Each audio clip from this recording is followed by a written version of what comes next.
Ankle यानी टखनों में होने वाली दर्द, इसकी कॉमन वजूहात क्या है और कौन सी कंडीशन में कौन सी अलामत जाहिर होती हैं, और इसके अलावा टखने के दर्द को कम करने के लिए क्या एहतियाती तदाबीर इख्तियार की जा सकती है और कौन सी अलामत की सूरत में आपको लाजमी चेकअप करवाना चाहिए, इस वीडियो में जान पाएंगे। टखनों में होने वाला दर्द एक आम पाए जाने वाला मसला है, एक कॉमन इशू है जो कि आमतौर पर टखने पर चोट लगने, कुछ क्रॉनिक कंडीशन, दायमी बीमारियों की वजह से, जिसकी मिसाल आर्थराइटिस है जिसको गैंठिया भी कहा जाता है, या फिर रोजमर्रा के दौरान टखने के अंदर होने वाली टूट फूट की वजह से दर्द जो पैदा हो सकती है। दर्द कहाँ पे मौजूद है, दर्द की लोकेशन क्या है टखने के अंदर, और इसके अलावा ये दर्द जो कैसी नोयत का है, आया कम दर्द हो रहा है या फिर ज्यादा हो रहा है। इन दोनों बातों की बुनियाद पर टखने में होने वाली दर्द की वजह जानने में मदद मिल सकती है। आम वजूहात और उनकी अलामत। फर्स्ट है एंकल स्प्रेन, जिसको टखनों की मोच कहते हैं। नेक्स्ट टखने में होने वाली दर्द की वजह फ्रैक्चर हो सकता है, हड्डी का टूट जाना। इस कंडीशन की सूरत में टखनों की तीनों हड्डियों में से एक हड्डी का टूट जाना। इसकी सूरत में जो अलामत जाहिर होती है, इसमें अक्सर अचानक और तेज दर्द महसूस होता है और टखने से फटने वाली आवाज सुनाई देती है, जिसको आम जुबान में क्रैक जैसी आवाज कह सकते हैं,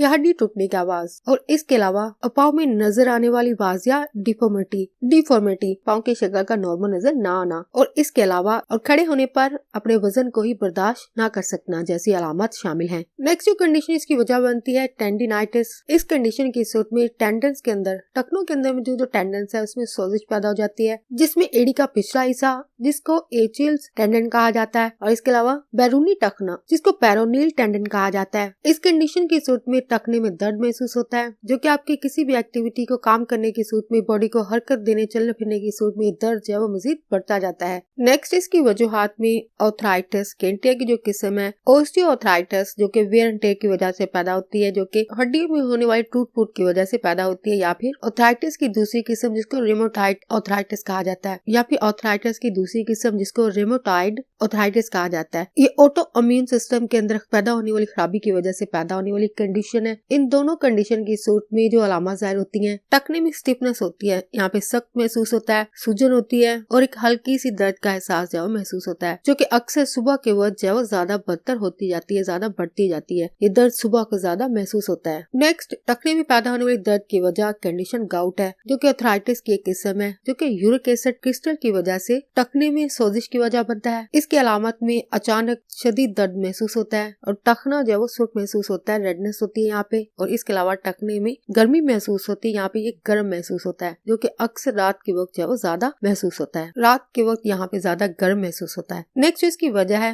ब्रसाइट्स। इस कंडीशन की सूरत में जोड़ों के अंदर मौजूद फ्लूइड से भरी हुई थैलियां, जिनको बरसा कहा जाता है, इस कंडीशन की सूरत में बरसा के अंदर जो है सोजिश पैदा हो जाती है। फ्लूइड से बड़ी जो थैलियां होती है टखनों के अंदर, ये जोड़ों के अंदर जो है तकिए का काम करती है, कुशन का काम करती है, जो कि कंडीशन पैदा होने के बाद दर्द की वजह बनता है। ये कंडीशन अक्सर टखने पर मुसलसल स्ट्रेस पड़ने की वजह से, मुसलसल दबाव पड़ने की वजह से, या फिर अगर आप ऐसे शूज का इस्तेमाल करते हैं, ऐसे शूज पहनते हैं जो आपको तंग है, आपके शूज की फिटिंग सही नहीं है, मुनासिब फिटिंग के शूज ना पहनने की वजह से भी ये कंडीशन पैदा होती है और इंसान को दर्द महसूस होता है। टखने के दर्द को कम करने के लिए सेल्फ केयर के लिए क्या किया जा सकता है, खुद की देखभाल कैसे की जा सकती है, या फिर क्या एहतियाती तदाबीर जो इख्तियार की जा सकती है। इसके लिए राइस का मेथड, जिसको RICE भी कहा जाता है, R यानी rest, I rice, compression, bandage या पट्टी वगैरह, एलिवेशन, पाँव को ऊंचा रखना। राइस मेथड में क्या किया जाता है, मामूली चोटों के लिए, माइनर इंजरीज की सूरत में मेडिकल स्टाफ भी इस मेथड को इख्तियार करने का मशवरा देते हैं।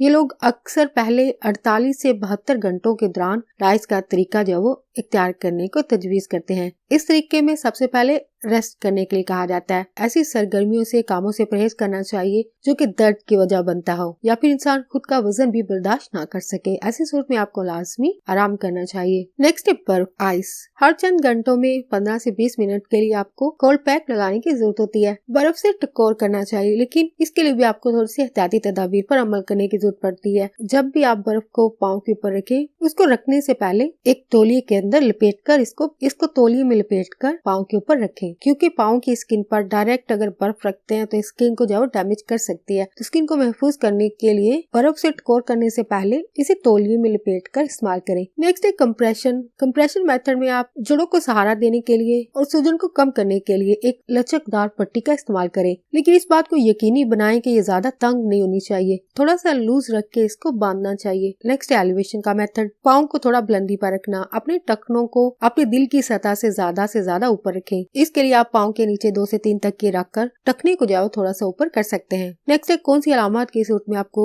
डॉक्टर से लाजमी रब्ता करना चाहिए, लाजमी चेकअप करवाना चाहिए। फर्स्ट है पाँव पर वजन बर्दाश्त करने में मुश्किल पेश आ रही हो, आप खुद का वजन भी बर्दाश्त ना कर पा रहे हो। नेक्स्ट है पाँव को एक एंगल से देखने की सूरत में पाँव जाए पाँव या टखने की शक्ल का सही नजर ना आना, नॉर्मल नजर ना आना। मिसाल के तौर पर मोच की सूरत में टखना जो वो मुड़ जाता है, पाँव मुड़ जाता है। अगर पाँव ऐसी किसी शक्ल में नजर आ रहा हो तो आपको लाजमी चेकअप करवाना चाहिए। नेक्स्ट है अगर यहाँ पे इन्फेक्शन हो जाए, इन्फेक्शन की क्या अलामत हो सकती हैं, जैसे कि बुखार होना, टखने में दर्द के साथ साथ बुखार, रेडनेस यहाँ पे नजर आती है, टखना जो वो सुर्ख रंग का नजर आता है, यहाँ पे गर्म महसूस होना। नेक्स्ट जो अलामत है जिसकी सूरत में आपको लाजमी चेकअप करवाना चाहिए वो है नमनस होना, पाँव में टखने में नमनस हो जाना या फिर किसी भी किस्म का कोई भी एहसास यहाँ पे महसूस ना होना या दर्द महसूस ना होना या टखने का मुकम्मल तौर पर पाँव के साथ महसूस ना होना या फिर टांग के साथ पैर का महसूस ना होना। ऐसी सूरत में आपको लाजमी चेकअप करवाना चाहिए। नेक्स्ट है शदीद दर्द हो रहा हो और ये दर्द आपकी नींद या फिर आपकी मामूल की जो सरगर्मियां है, आपके जो काम है उनको करने से रोक रहा है, दर्द की वजह से कोई भी काम नहीं कर पा रहे हैं, तो ऐसी सूरत में आपको लाजमी चेकअप करवाना चाहिए। नेक्स्ट है अगर घरेलू इलाज के